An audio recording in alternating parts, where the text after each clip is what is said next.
अस्सलाम वालेकुम नाज़रीन, मैं हूं उस्मा ताहिर और आप लोग प्रोग्राम देख रहे हैं मुजरिम कौन। गुज़िश्ता एपिसोड में आपने देखा कि एक दोस्त ने एक दोस्त का कत्ल कर दिया, वजूहात ना मालूम। हमारे प्रोग्राम में काशिफ के वालिद की ये ख्वाहिश थी कि उनको पता चल सके कि आखिर काशिफ के दोस्त ने उसका कत्ल क्यों किया था। हमारे प्रोग्राम में आज हम करने जा रहे हैं उस राज का पर्दाफाश, आखिर काशिफ के दोस्त ने उसका कत्ल क्यों किया। तो हमारे प्रोग्राम मुजरिम कौन में हमारे साथ रहिए। अच्छा जी, जैसे कि अभी मैंने आपको बताया कि हम लोग उस केस की तरफ जा रहे हैं जो थोड़े दिन पहले आपने एक प्रोग्राम देखा था जिसमें एक दोस्त काशिफ के दोस्त ने उसको मार दिया था। और जब हम वहाँ गए थे तो वहाँ सोएम था और जब बाप के आंसू थे वो आप लोगों ने यकीनन देखे होंगे, फैमिली सब लोग वहाँ मौजूद थे और बाप का सिर्फ एक यही कहना था कि काशिफ को उसके दोस्त ने, जिगरी दोस्त ने क्यों मारा, क्योंकि बचपन के वो लोग दोस्त थे। और उसके बाद उसकी यही दुहाई थी कि जब उसका कातिल था वो मफरूर हो गया था और नहीं मिलने को आ रहा था, तो उसके बाप का सिर्फ यही कहना था कि जब भी वो पकड़ा जाएगा और जिस तरह भी पकड़ा जाएगा उससे सिर्फ मैंने ये सवाल करना है कि जी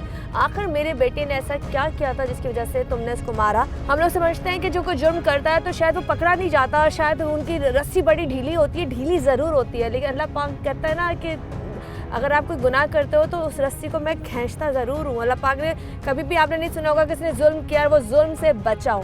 तो खैर अभी हम चल रहे हैं उस तरफ और वहाँ जाके बाकी की बातें उसके सामने करेंगे। अच्छा जी, हम लोग ज़मान टाउन थाने के अंदर मौजूद हैं और यहाँ मैं उस शख्स से मिलने आई हूँ जिसने अपने दोस्त का कत्ल किया। थोड़ा सा मैं भी बताना चाहूँगी कि ये प्रोग्राम वो है जो हमने थोड़े दिन पहले ऑनर किया था मुजरिम कौन में, और उसने बताया था कि जी काशिफ को उसी के दोस्त ने घर बुला के कत्ल कर दिया था। डायरेक्टली उसने फायरिंग की थी और ऑन द स्पॉट हॉस्पिटल पहुंचने से पहले ही उसका इंतकाल हो गया था। सर जब फैमिली सही है, सब करेक्टर सबका सही है, ये सबको मतलब ख़राब कर रहा था बाहर करेक्टर। पुलिस की पॉजिटिव यहाँ पे चीज़ें थोड़ी सी साबित है कि अगर वो कोई चीज़ यहाँ जुर्म हो रहा है तो वो उसको देखता भी, उसको पकड़ता भी और उनके लोगों तक इंसाफ भी कराता है। तो चले जाके मिलते हैं और पूछते हैं कि असल में कहानी पेश कैसे। अच्छा जी, इस वक्त मैंने जैसे कि आपको बताया जब मैं प्रोग्राम करने मुजरिम कौन के लिए निकली थी और मैंने आपको ये गुड न्यूज़ दी थी कि आज हम आपको उस मुजरिम से मिलाएंगे जिसने काशिफ का कत्ल किया था, उसी के दोस्त ने उसका कत्ल किया था। और थोड़े दिन पहले ही हमने जब उसके घर प्रोग्राम करने गए थे तो प्रॉपर चीज़ें आपके सामने लेकर आए थे। तो सर मुझे थोड़ा बताएंगे ये प्रोग्रेस कैसे हुई, कहाँ कैसे ये सारी चीज़ें हल होती गई।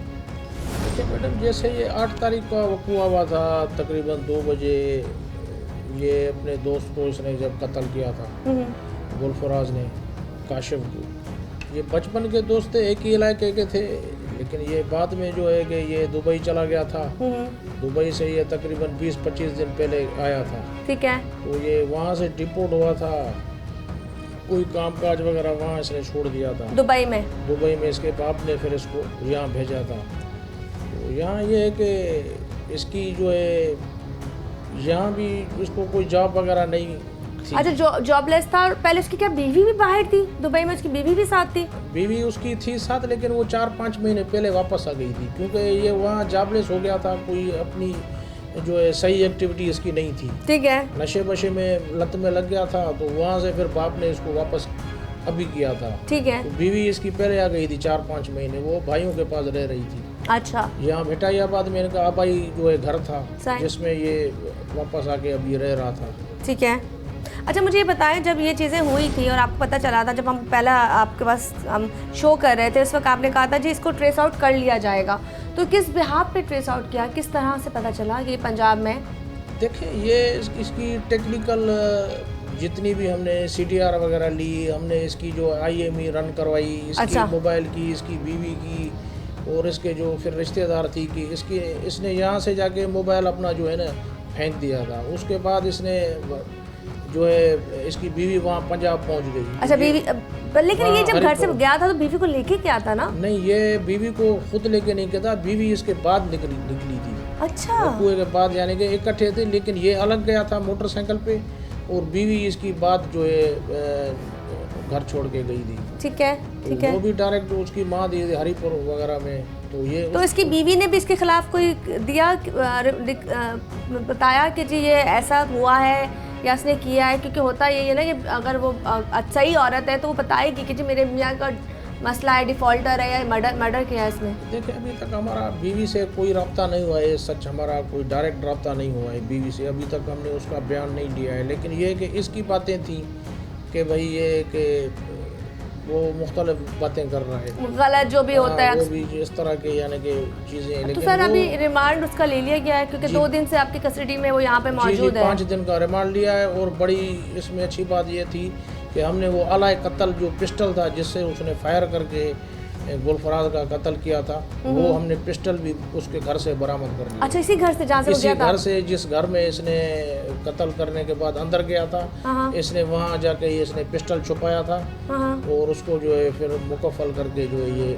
घर से निकल गया था। पैसे अच्छा। वगैरह निकाले थे इसने, पैसे वगैरह भी लेके ये घर से निकला तो था। अब उसकी फैमिली की तरफ से कुछ आपको प्रेशर तो नहीं आ रहा पैसों का, कोई डीलिंग का, क्योंकि इस वक्त तक वो आपके कस्टडी में है और अभी कोर्ट में केस नहीं गया क्योंकि अभी रिमांड में है वो? ये उसके घर वाले जो है वो ऐसा चीज़ की कोई सपोर्ट नहीं करें क्योंकि उसने गलत अमल किया है, उसकी कोई वो सपोर्ट नहीं करेंगे क्योंकि ये कोई सबब नहीं था कत्ल करने का। यानी कि कोई ऐसी बात अगर कोई किसी के बीवी के बारे में 2 लफ्ज़ कह दे उस पर उसका कत्ल हो अच्छा, जाए। एक और बात, सॉरी बात काट रही हूँ यहाँ पर, आपने कहा था बात कह दे, बात कहने में और प्रूफ आने में बहुत फ़र्क है। मिसाल के तौर पे प्रूफ क्या होता है, मोबाइल में कोई डेटा आ जाए, कोई वीडियो आ जाए, कोई वॉइस मैसेज आ जाए, कोई बात करते हुए पकड़ा हो, ऐसा कुछ उसने पेश किया आप लोगों के पास? नहीं, हमने उससे तफ्तीश में सख्ती से पूछा है कि भाई ऐसी क्या चीज़ आपने देखी जो आप इतने आपने एग्रेसिव हो गए। तो उसके पास ऐसा कोई ना कोई बीवी के पास मोबाइल में कोई मैसेज था ना, क्या उसका ये था बीवी के पास तो मेरा मोबाइल उसके पास होता था, वो कोड इस्तेमाल करती थी। ठीक है। तो हमेशा उसका कोड मैंने कभी खोल के उसका मोबाइल नहीं देखा, तो देखा नहीं, न कभी बात करते हुए देखा, न क्या हुआ। बाकी ये कि ये जैसे इनकी दोस्ती थी तो दोस्ती में ये बातें गई कि भाई आप बाहर रहते हो, इधर हो, नहीं आते हो, आपकी बीवी आपसे अलग होती है, तो ये 2-4 बस बातों पर इसको जो है गुस्सा आ गया बस। ये इसमें अभी ये खैर ये भी बड़ा अजीब ही बात है कि अगर आप किसी ऐसी छोटी सी बात पे भी किसी को इंतशार दिला रहे हो तो बहुत गलत है। अच्छा, सुहेल अहमद सर के सामने मौजूद हूँ, SIO यहाँ पे के सामने जो बैठी हुई हूँ, मैं इसलिए बैठी हूँ, फिर बताना चाहूँगी कि ये वही केस है जो थोड़ी देर पहले हम सुनने के लिए आए थे। थोड़ी दिन पहले मैं जब उस फैमिली के साथ बैठी थी, अभी फैमिली के पास भी जाऊँगी, हम एंड में जस्ट फैमिली के साथ भी जाके बात करेंगे और पूछेंगे अब वो खुश हैं।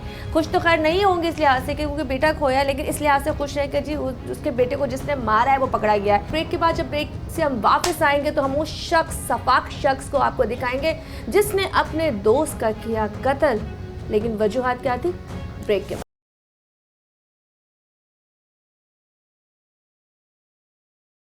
वेलकम बैक जी, दोबारा से हाजिर हूँ आपके सामने और इस वक्त मैं उस शख्स को आपसे मिलवाने जा रही हूँ जिसने ये घिनौना काम किया था, अपने दोस्त काशिफ का कत्ल किया था। और SIO साहब के साथ मैं मौजूद हूँ सुहेल अहमद के सामने और अभी वो उसको लाया जा रहा है। लाने के बाद प्रॉपर्ली हम आपको तमाम चीज़ें दिखाएंगे क्योंकि मेरा फ़र्ज़ बनता है कि जो सच हो वो आप तक पहुँचे, आपकी फैमिली तक पहुँचे और आप लोगों को पता चले कि जी जब इस तरह के जुर्म होते हैं तो वो पकड़े भी जाते हैं। जी नाज़िर, जैसे कि मैंने पहले आपसे कहा कि इस वक्त थोड़ा सा मैं अब थोड़ी देर पहले तो नॉर्मल थी, बड़ा अच्छे मूड में थी, लेकिन अब थोड़ा सा मेरा मूड बहुत चेंज हो चुका है। वो जो केस था जो मैं बता रही थी बार बार, जी काशिफ का कत्ल हुआ, उसके दोस्त ने किया, वो कातिल मेरे बराबर में खड़ा हुआ है। मुझे इस पर तरस भी आ रहा है, मुझे इस पर गुस्सा भी आ रहा है। तर्स क्यों आ रहा है कि अपनी जवानी इसने ख़राब कर दी, अपनी जवानी, मतलब ये जिस तरह का शख्स खड़ा हुआ है सामने, अभी पूरी ज़िंदगी इसकी बाकी है और वो ज़िंदगी किस लिहाज से इसने ख़राब की है वो उस पर ज़रा मैं बाद में बात करूँगी। क्योंकि जब ये आया तो मैं इसको वही देख रही थी, मैंने कहा यार काश ये शख्स ये ना करता और आज हम इसका इंटरव्यू लेने यहाँ नहीं आते। लेकिन उससे पहले मैं चाहूँगी थोड़ी तफसील आपको पहुँच जाए कि हुआ क्या था, कैसे ये मिला, कहाँ से मिला, क्या इसके दिमाग में ऐसा चल रहा था। क्या नाम है? गुलफराज अहमद सर। गुलफराज, ये कहाँ रहते हो तुम? Korangi crossing sir. Korangi crossing पर। ये काशिफ के साथ तुम्हारी कब से दोस्ती थी?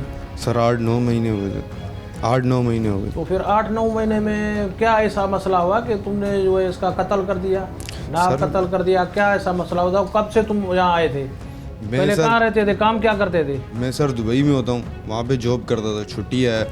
हाँ, तो बस इसके साथ ऐसे गपशप। कब आए थे वापस? मैं सर पहले आया 6 महीने पहले छुट्टी, फिर मैं चला गया वहाँ पे जॉब वॉब सर्च करते रहा, फिर वापस अभी आया तो इसकी किताब से ही ऐसी फैमिली के ख़िलाफ़ बातें चल रही थी, कभी वाइफ के बारे में, कभी मेरे माँ बाप के बारे में। 2-3 दिन पहले जैसे मैंने आपको बताया इस मर्डर से इसने घर वालों के लिए कुछ चीज़ें बोली कि उनको वहाँ जाके मैं क्लियर कर दूंगा। उन्होंने क्या कहा था, आप जब आप दुबई में थे तो आपके साथ ये राब्ते में था? जी, इसने मेरे को, मैं जब आ रहा था तो इसको पता नहीं कहाँ से पता चला मैंने टिकट करवाया, हाँ। तो मुझे बोल रहा है कि आप कराची नहीं आना, कराची आओगे तो मैं आपके साथ ये कर दूंगा, मतलब फलान। मैं उस चीज़ को मतलब उसमें लिया मजाक में कि दोस्त यार है शायद ऐसे ही बोल रहा है। आया तो फिर ये मेरे को मतलब ऐसे गन वन दिखा के कभी धमकियाँ, इधर नहीं बैठा कर, ये क्या धमकियाँ देता था? कि मैं मतलब क्लियर कर दूंगा तुम्हें, तुम्हारी फैमिली को। वजह यही तो नहीं, मतलब नहीं, मकसद ये कि वो आपने कोई ऐसी चीज़ देखी थी या घर में कभी आपने बात करते हुए देखा था या आपके पीछे कभी ये घर में कुछ आया भी नहीं था? देखा था सर, फैमिली हमारी तो फिर बैकग्राउंड ऐसी अच्छा क्या है। सबब थी इतनी सी बात पर जो है आपने इतना बड़ा स्टेप उठा लिया? सर जब फैमिली सही है, सब करेक्टर सबका सही है, ये सबको मतलब ख़राब कर रहा था बाहर करेक्टर सबका, कभी किसके बारे में, कभी वालदा के बारे में, कभी हमारी बहन के बारे में, कभी वाइफ के बारे में उल्टी सीधी बातें बोल रहा था। 2-3 दफ़ा मैंने इसको समझाया भी, बात भी करी, तो इसने उस चीज़ से मतलब। तो फिर ये तुमने कैसे इरादा किया? वेपन कहाँ था ये, तुम किससे लिया था तुमने? वेपन सर पहले का पड़ा हुआ था मेरे पास, इन्हीं के थ्रू मिला था तो इन फिर लोगों। 8 तारीख को कैसे तुमने इरादा कर लिया एकदम के मैं ये इतना बड़ा स्टेप उठाऊंगा, कत्ल कर सर कभी चलाई नहीं थी, बस डराने के लिए ऐसे ही मैं बाहर निकला और मेरे से चल गई। डराने के लिए तुमने जो है फायर कर दिया? अब मेरे नज़र में मैंने कहा भाई वो करके उनको भगाऊंगा ये वो, मगर वो लग गया उसको। ये पछतावा आपको नहीं हुआ कि ये इतना बड़ा स्टेप तुमने डराने के लिए किया और कत्ल कर दिया? सर क्यों नहीं पछतावे, अभी खड़े हुए इधर आपके सामने, जैसे मैडम ने बोला अपना करियर ख़राब कर दिया, अपनी लाइफ ख़राब कर दी। और भाग क्यों गए थे फिर तुम? सर पहली दफ़ा मतलब ऐसा काम, ये कोई वो तो नहीं था, डर गया, उसके बाद कि उसको लग गई और मोहल्ले में लोग वक्त जमा हो गए, तो इस डर की वजह से निकल गया। बीवी बच्चों को भी लेके निकले थे? नहीं, उनको लेके नहीं निकला। फिर वेपन तुमने कहाँ रखा था? सर घर पे ही रख दिया। जो बरामद किया हमने? जी। और पैसे कितने घर से उठाए थे, कितने पैसे थे तुम्हारे पास? सर मेरे पास लाख एक था जो यूज़। तुम्हारा क्या इरादा था? मेरा ये इरादा था, मैं वहाँ से आया था यहाँ पर आकर गाड़ी वाड़ी लूँगा, गाड़ी चलाऊँगा, अपनी फैमिली के साथ रहूँगा। कौन सा नशा करते हो तुम? सर कोई नशा नहीं, सिर्फ चर्स वगैरह पीता था बस। चर्च पीते थे? जी। दिन में कितनी मरतबा पीते हो चर्च? अभी तो बिल्कुल छोड़ी हुई थी सर, वाइफ ने मतलब बच्चों की कसम वगैरह दी हुई थी कि नहीं करना है। आया था तो काम हम ढूंढ। खैर हम एक ब्रेक की तरफ जा रहे हैं। जब ब्रेक से आएंगे तो मज़ीद इससे सवालात करूंगी और मैंने अपने लिहाज से भी पूछना है। मैं इसलिए पूछती हूँ कि शायद इसको देखने के बाद ऐसे नौजवान जो तैश में आते हैं और समझते हैं कि हम बड़ी बहादुरी का काम करते हैं किसी को मार के, उनको ये बताना चाहूँगी कि वो किसी को नहीं मारते, वो अपने आप को मारते। फिर ब्रेक के बाद मज़ीद बात करते हैं कि मुजरिम कौन में, आखिर ये मुजरिम इस कटहरे में क्यों खड़ा हो गया।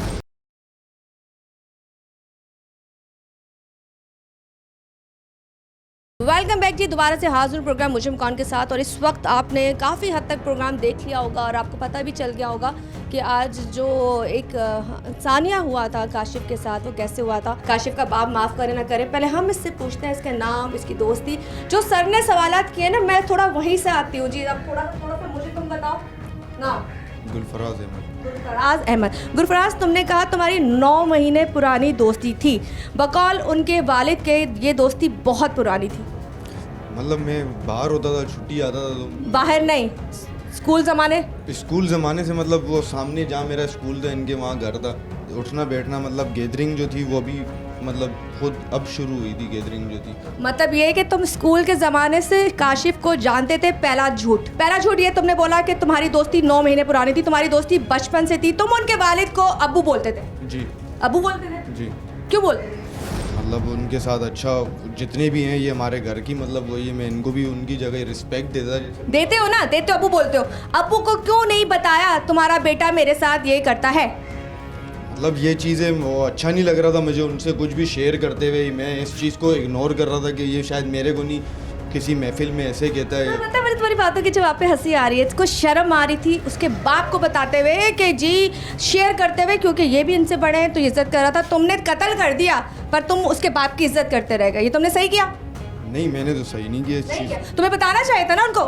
जी बिल्कुल, मगर मैंने अपनी फैमिली से शेयर की थी ये सब चीज़ें। क्या शेयर की?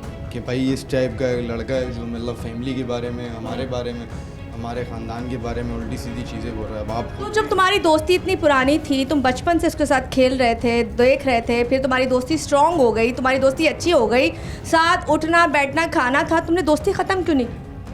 मैं मतलब उससे खुद ही किनारा कशी हो गया था, उससे उसके साथ नहीं बैठ रहा था, ना गैदरिंग कर रहा था, कुछ भी ऐसा। तो फिर वही आते जाते मतलब मेरे को वोटिंगबाजी, क्या वोटिंग करता था? कभी गन वन दिखा रहा है, कभी बोल रहा है मतलब आपकी फैमिली को मैं बाहर जाके क्लियर कर दूंगा।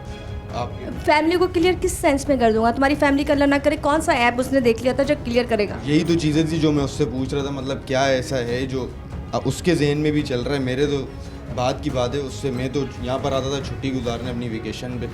तुम्हारी बीवी भी तुम्हारे साथ दुबई गई थी और वहाँ पे तुम्हारा काम सेटल नहीं था? नहीं सेट था, ये कोविड के बाद मतलब ये सब खराब हो गया, अदरवाइज मैं काम अरे कर। तुम्हारे दोस्त काशिफ ने तुम्हें क्लियर नहीं किया था कि कौन सी चीज़ थी जो तुम्हें तो तैश आ गया ना, तुम्हें गुस्सा आ गया, तुम्हारे सामने उसने तस्वीरें नंगी या कोई वीडियो रखी थी या तुम्हारी बीवी का करैक्टर गंदा बताया था? करैक्टर गंदा बताया क्या बताया था? कि सही नहीं है, कभी क्या बोल रहा है, कभी वालदा के बारे में बोल रहा है, कभी मेरी सिस्टर मारे। प्रूफ दिया? मतलब लोगों में बैठ के, जैसे अभी यहाँ गैदरिंग बैठी हुई है इसकी जैसी मैं जाके बैठूँ या उधर, वहाँ पर ये बातें शुरू हो जाती। तुमने किसी को बात बताई दोस्तों को, अपने उसके घर वालों को कि जी अपने बेटे को बताएं ये मेरे बारे में गलत बात करता है? मैंने अपने घर वालों से शेयर की थी। घर वालों ने क्या कहा? घर वालों ने बोला सब मतलब भाई उधर ड्यूटी, उसने बोला मैं चेक करता हूँ जब मैं आऊँगा, और चाचू ने बोला मैं भी चेक करता हूँ जैसे, या वरना तुम अपनी बीवी को चेक करने लग पड़े कि पता नहीं मेरी बीवी का करैक्टर गंदा है कि नहीं, यही हुआ ना? तुमने कहा, मैंने कहा, घर वालों ने कहा मैं चेक करता हूँ। क्या चेक करते हैं? उसका कैरेक्टर मैं कैसे चेक करता हूँ? मेरी अपनी मतलब डॉटर से ही है वो, मैं काम करने यहाँ पर। हाँ तो तुम्हें यकीन होना चाहिए था ना, अगर वो बंदा है तुम्हारे साथ। बाहर से तो मैंने उसको वाइफ को तो नहीं इसलिए किया ना कुछ भी। अरे तुम्हारे पास गन कहाँ से आई? गन मैंने पहले की बाय की थी, जब क्यों बाई की थी? वैसे ही मतलब रखी हुई थी शो। कभी चलाई, कभी हवाई फायरिंग न्यू ईयर पे? जिंदगी में कभी लेने के बाद भी ट्राई नहीं की? नहीं हैं? नहीं। तो जब तुमने फर्स्ट टाइम की, तुमने जाके पूरा का पूरा ब्लास्ट मारा था। ब्लास्ट मारने के लिए भी उसका ट्रैकर होता है जिसको आप लोड कर रहे हो, तो आपको ये नहीं पता था उसके अंदर गन है? 3 बुलेट्स ही एक ही मारी है मैंने, तो एक ही लगी थी। एक ही लगी है? जी।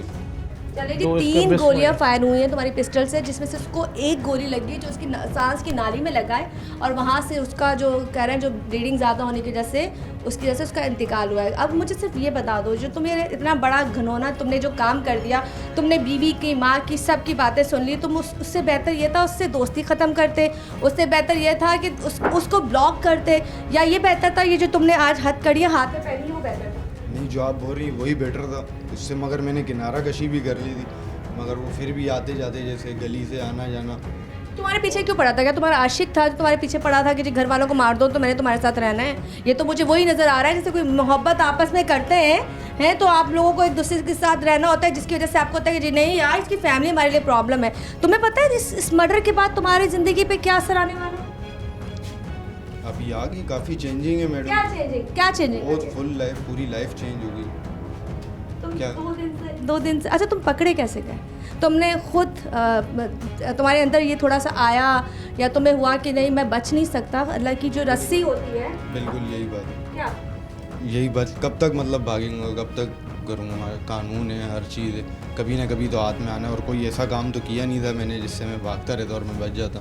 तुम्हें ये पता था, तुम्हारे दिमाग में इतनी अक्ल है कि तुम बच नहीं सकते थे? देखो मैं वही तो कह रही हूँ, तुम पढ़े लिखे इंसान हो, शऊर रखने वाले इंसान हो, तुम्हारी मैंने चीज़ें वीडियो टिकटॉक सब देखे, एक अच्छे फैमिली के, तुम एक अच्छे घर के इंसान हो, तुम्हारे दिमाग में उस वक्त क्यों नहीं आया कि तुम एक शख्स की ज़िंदगी लेने जा रहे हो? मैडम मतलब अभी किसी के कैरेक्टर पे कब तक मतलब बातें बढ़। कैरेक्टर का मतलब होता है मार दो। मुझे एक सवाल का जवाब दो, आप जब यहाँ नहीं रहते थे तो आपकी वाइफ तो यहाँ नहीं रहती थी भेटाई कॉलोनी नहीं, में, सर। वो तो अपने भाइयों के पास रहती थी? जी सर। ठीक है ना, तो फिर वो उसके कैरेक्टर के बारे में क्यों बोलता? जब आप जहाँ होते भी नहीं थे, आपकी बीवी भी यहाँ पड़ोस में नहीं रहती थी, आपकी वालिदा वगैरह सारे दुबई में है, आपकी फैमिली पूरी बाहर है, तो फिर वो किसके लिए बातें करता था? यही तो सर वजह थी। यही है ना, तो ये तो आप गलत कह रहे हो यहाँ ना। नहीं थी, भाई की तरफ थी, ये तुम तो भी कोई यहाँ नहीं सबब थे, तो नहीं, वो किसके लिए सबब है ही नहीं जब वो यहाँ थे यही ही तो नहीं। बात है कि जब कोई इधर रहता ही नहीं, मैं जब जब मैं आता था उसकी तभी ये बातें शुरू हो जाती थी, अदरवाइज मैं नहीं हूँ तो तो मुझे तुम दोस्ती खत्म कर देते ना। दोस्ती भी मैंने ख़त्म कर दी थी, मैं किनारा कशी कर ली थी, वो खुद मेरे में इन होता था, मतलब खुद मेरे से गप। तुमने पेट्रोल के लिए तुमने बुलाया था ना? जी बिल्कुल। क्यों बुलाया था? उसका फैसला कर चुके थे? जी मैडम। क्या फैसला कर चुके? कि बस मतलब तंग हो गया था उसकी ये सब चीज़ों से, मतलब घर की कभी ये बातों से इन उस सब। दिन घर में कोई बात हुई थी, बीवी को कुछ बताया था मैं ये कदम उठाने जा रहा हूँ? नहीं मैडम। फिर पर तुमने खुद सोच लिया था कि आज इसको बुलाना है, और तुमने उसको 3 दफ़ा कॉल की पेट्रोल के लिए, इसने 3 दफ़ा उसको कॉल्स किए कि जी आ जाओ आ जाओ आ जाओ। तुमने 3 दफ़ा तुम जब कॉल कर रहे थे तुम्हारे पास टाइम था, उस वक्त तक नहीं हुआ था कि यार मैं गलत कदम उठाने जा रहा हूँ? मैडम हुआ था बहुत, मतलब मगर वही एकदम जब वो सामने वापस आया तो वही सारी बातें नहीं वो मेरे जहन में आ गई, तो उस वजह से मेरे से रहा।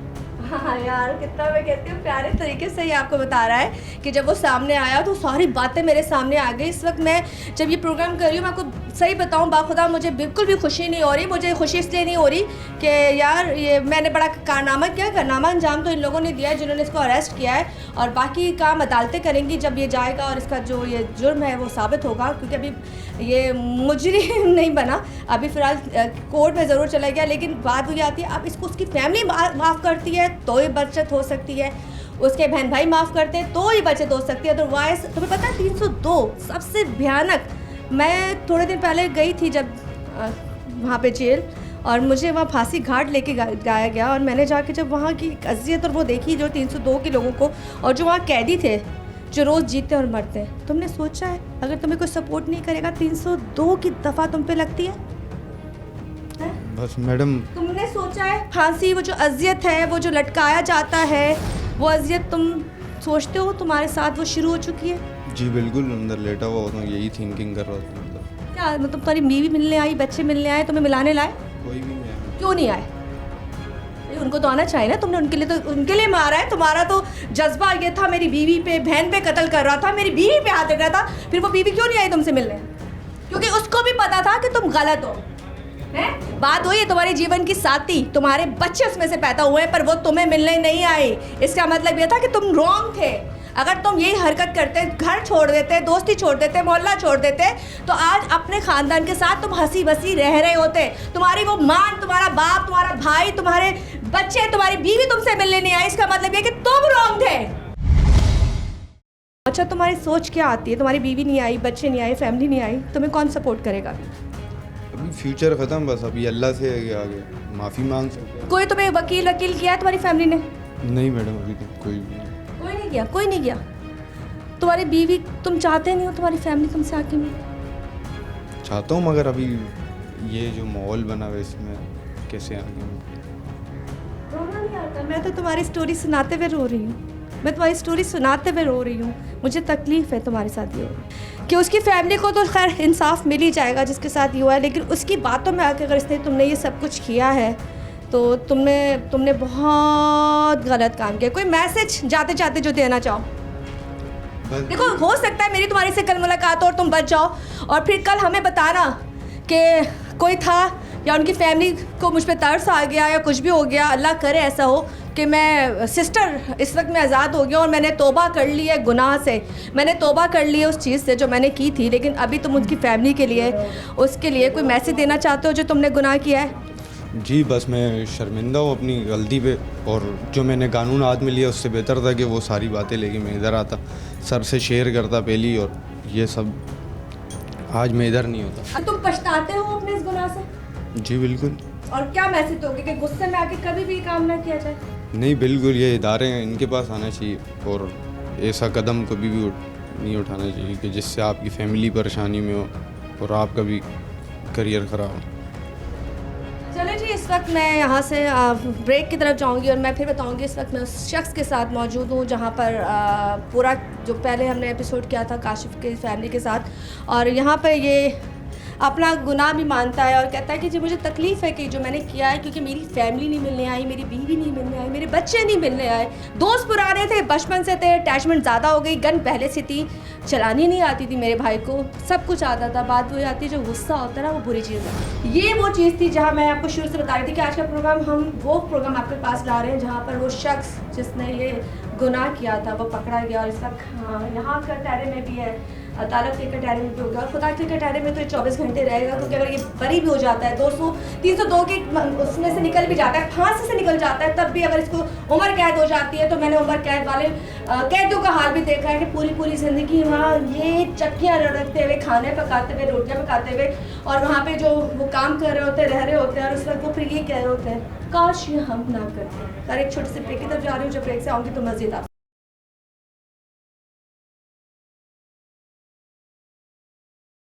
नाज़रीन, जैसे कि आपने देखा, मैंने आपको वो पूरा वाक़या जो हुआ था वो आपके सामने पेश किया। और पेश क्या किया आपने देखा होगा, काशिफ़ का जिसने मर्डर किया था और उसके बाद वो रूपोश हो गया था। और हमने जब ये पहला प्रोग्राम किया था उस वक्त यहाँ सोइम था, और यहाँ इसी जगह पे बहुत सारे लोग थे। और उनके वालिद का सिर्फ यही कहना था कि मुझे एक दफ़ा वो बंदा मिल जाए और मैं सिर्फ उससे पूछूंगा कि आखिर उसने ये कत्ल क्यों किया। अस्सलाम वालेकुम अंकल जी। वालेकुम अस्सलाम। वो बंदा पकड़ा गया, मुझे थोड़ा बताएं ये कैसे हुआ।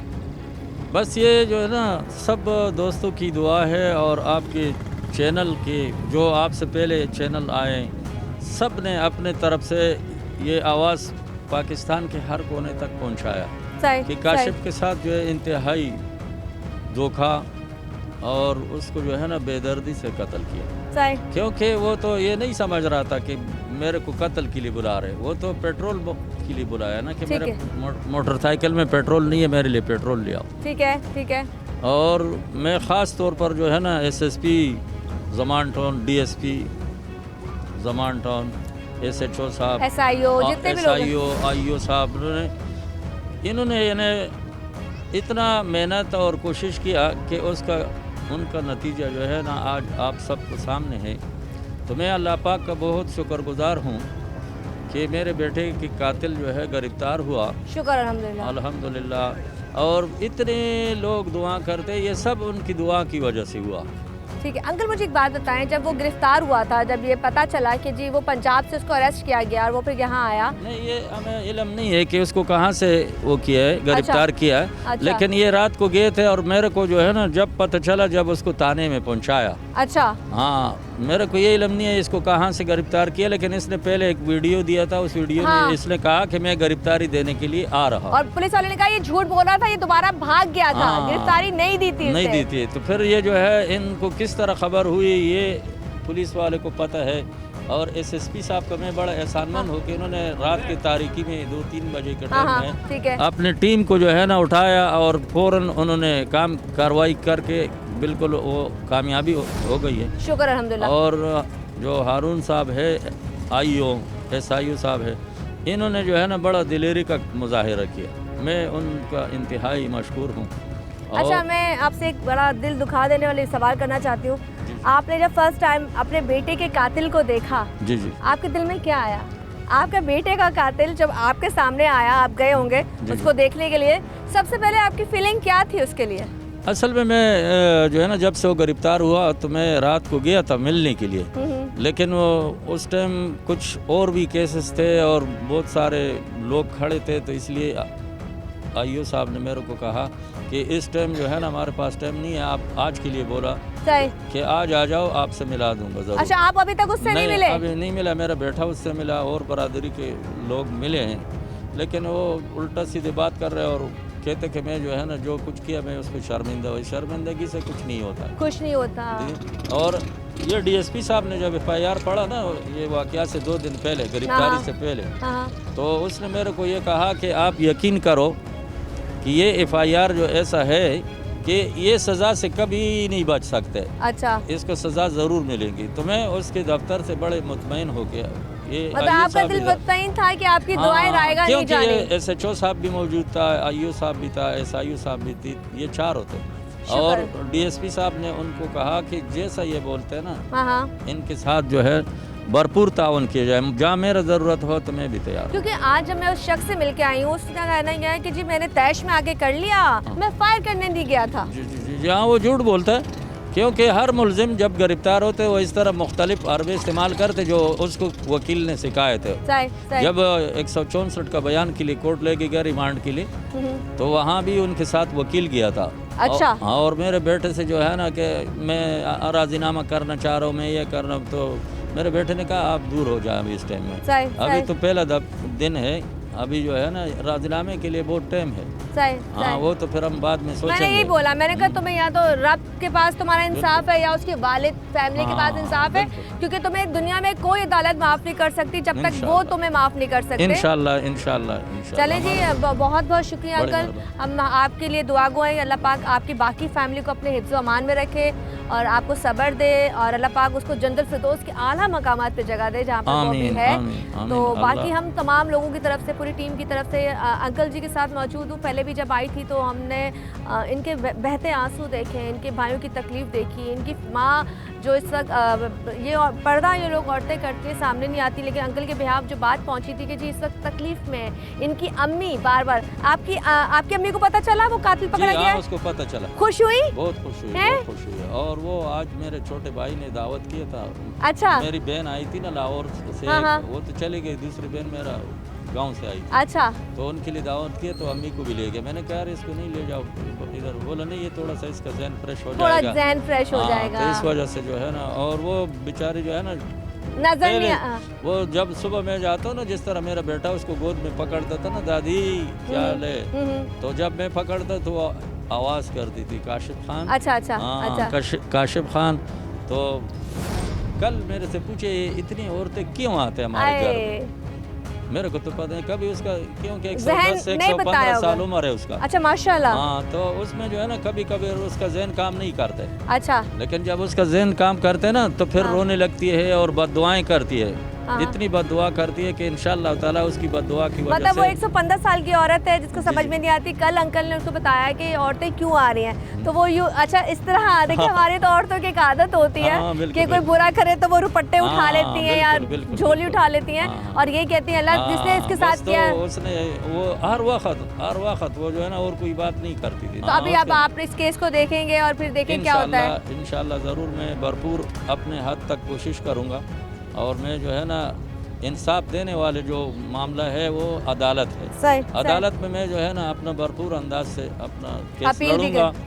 और मैंने इसको देख के ही बोला, मैंने कहा तुम्हारी भरी जवानी खराब हो गई, तुमने जो किया तुम्हारा अंजाम बहुत बुरा हो गया, तुम्हारी भरी जवानी खराब हो गई। खैर यहाँ से ज़रा लोगों से बात करते हैं और दुआ करते हैं कि अल्लाह पाक हमारे तमाम लोगों को अपने हिफ्ज़-ओ-मान में रखे ताकि हमें इस तरह के प्रोग्राम रिकॉर्ड करने ना पड़े, बल्कि कम से कम हो जाए। और हम कहते हैं ना मुजरिम कौन, तो काश ये प्रोग्राम मिट जाए, हम कहेंगे मुजरिम कोई नहीं। ये हम अब क्या चाहते हैं, इसको सजा होनी चाहिए? बिल्कुल होनी चाहिए, क्योंकि कल हमारे भी बच्चे हैं, आपके भी बच्चे हैं। बिल्कुल जी, बेची जैसा आदमी नहीं था जो मारा गया। अच्छा, बहुत अच्छा बच्चा था, बहुत अच्छा बच्चा। अच्छा जी, देखिए मैं नहीं जानती कि वहाँ के लोग हैं जो यहाँ रह रहे हैं और वो कह रहे हैं बच्चे जैसा बच्चा नहीं था, तो मैं बस आपके लिए भी दुआ करती हूँ, अल्लाह आपको ज़िंदगी दे। आमीन आमीन। अच्छा जी, हम थोड़ा सा आपके मामू थे? मेरे सके मामू थे जी, बिल्कुल। अच्छा, तो क्या कैसी बॉन्डिंग थी मामू से? मेरी बहुत बॉन्डिंग थी, अच्छी थी उनके साथ। मेरी हर ख्वाहिश उन्होंने पूरी की है ज़िंदगी में, जितनी भी ख्वाहिश है। आज तक मैं कभी गांव नहीं गया था, वो मुझे साथ लेके गया।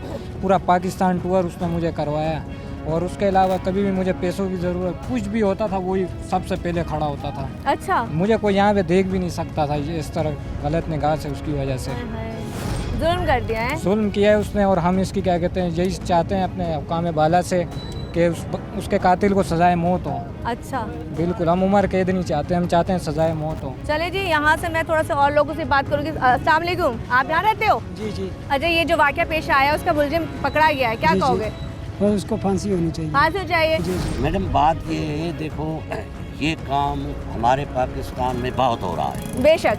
अगर कोई नफ़ा नुकसान होता है, 4 बंदे अपने मुअज़्ज़म आदमी उनको बुला के तो ये फैसला करें। बेशक। लेकिन वो आ जाते हैं उसी वक्त बंदे को कत्ल कर देते। इतना जुल्म, इतना जुल्म, गलत काम करे ना उसको सज़ा मिलनी चाहिए। लेकिन यहाँ पे हम लोग खैर जिस केस के लिए आए थे, फाइनली यहाँ ये प्रोग्रेस ये हुई है कि सर वो वहाँ थाने में है और थाने के पास उसका रिमांड चल रहा है। यहाँ तमाम लोग जो जमा है बहुत खुश हैं। ये इनकी फैमिली के लोग हैं, दोस्त हैं, बाप है, तमाम लोगों का कहना ये है कि अगर इस तरह का कोई जुर्म करता है, कोई इंसान किसी इंसान को मारता है, लूटता है, कोई भी डकैती करता है, तो उसको कैमरे के आगे इसलिए लाओ ताकि उसका चेहरा बेनकाब हो, उससे दुनिया नफरत करे, उससे फैमिली नफरत करे। कहते हैं इंसानों से नफरत नहीं है हमें जुर्म से नफरत। इसी के साथ हमारे प्रोग्राम का वक्त खत्म हो जाता है। हमारे प्रोग्राम का नंबर चल रहा होता है मुजरिम कौन का। अगर आप कोई भी इस तरह का वाक़या हमसे करवाना चाहते हैं, अपने आवाज़ हमें बनाना चाहते हैं, तो हम आपके घरों में आ सकते हैं। अच्छा, इसको पॉजिटिव लीजिएगा, हम किसी की चीज़ों को छालना नहीं चाहते, हम किसी की दिल आज़ारी करना नहीं चाहते, हम दिखाना चाहते हैं हैं माशरे में अगर इस तरह का कुछ गुनाह, इस तरह का कोई जुर्म हो रहा है, ताकि लोगों को पता चले कि ये हुआ है। ये इस तरह के जो बच्चे आजकल आप देख रहे हैं जिनके साथ अक्सर अल्लाह ना करे ज़्यादतियाँ हो जाती हैं, हम अगर ज़्यादतियों को भी छुपाते हैं ना तो हम सबसे बड़े जालिम हैं, क्योंकि हम उनको दिखाएंगे नहीं जब तक वो पकड़े नहीं जाएंगे, और जब तक पकड़े नहीं जाएंगे जब तक उनको सजाएं नहीं होंगी। खैर, इसी के साथ हमारे प्रोग्राम का वक्त खत्म हो जाता है। मुझे यानी कि उस्मा ताहिर को, मेरी पूरी टीम को यहाँ से जा दीजिए। अल्लाह हाफ़िज़।